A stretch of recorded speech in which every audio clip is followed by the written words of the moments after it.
ఈరోజు 'ఉస్తాద్ భగత్ సింగ్' సినిమా అయితే రిలీజ్ అయింది. రిలీజ్ అయిన తర్వాత ఒక్కొక్కడు ఒక్కొక్క ఒపీనియన్ అయితే చెప్పారు. నేను ఒక ఒపీనియన్ చెప్పా. మీరు ఒక ఒపీనియన్ చెప్తారు.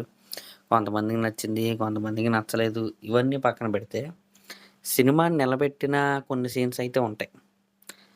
అంటే కొంతమంది ఇందాక ఒక రివ్యూ అయితే నాకు ఫార్వర్డ్ చేశారు. ఎవరో బండి మీద వెళ్తున్నాడు ఆగండి. సర్లేండి వెళ్ళిపోనివ్వండి బాయ్ తమ్ముడు. ఇంక అది పక్కన పెడితే ఆ రివ్యూ ఏంటంటే 'శ్రీలీల', 'పవన్ కళ్యాణ్' గారి సీన్సే సినిమాలో బాలేదు. అసలు వాళ్ళిద్దరి మధ్య కెమిస్ట్రీ బాలేదు. ఆ 'తొలి ప్రేమ' సాంగ్ గూడా బాలేదు. చెత్త చెత్తగా అయితే వాగాడనమాట.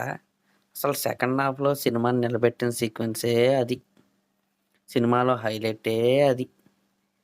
అది తీసేసి నువ్వు అలా మాట్లాడుతున్నావంటే సినిమా నాలెడ్జ్ సున్నా ఫస్ట్ ఆఫ్ ఆల్. మనం ఏ సినిమాకెళ్ళాం, ఆ సినిమా జోనర్ ఏంటి అనేది మనకు క్లారిటీ ఉండాలి. క్లారిటీ లేకుండా 1,00,000 సబ్‌స్క్రైబర్స్ ఉన్నారు. ఆళ్ళెలా సబ్‌స్క్రైబ్ అయ్యారో నాకైతే తెలీదు. అంటే గుడ్డిగా అలా నెగెటివ్ చేస్తేనే సబ్‌స్క్రైబర్స్ పెరుగుతారా? ఆఫ్‌కోర్స్ అదే రైట్ అయ్యి ఉండొచ్చు. చెప్పు ఊడిపోయింది.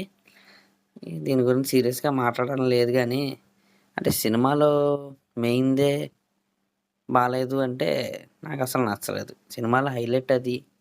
అంటే లేడీస్ దగ్గర నుంచి ఫ్యామిలీ ఆడియన్స్‌కి నచ్చిన సీక్వెన్స్ అది.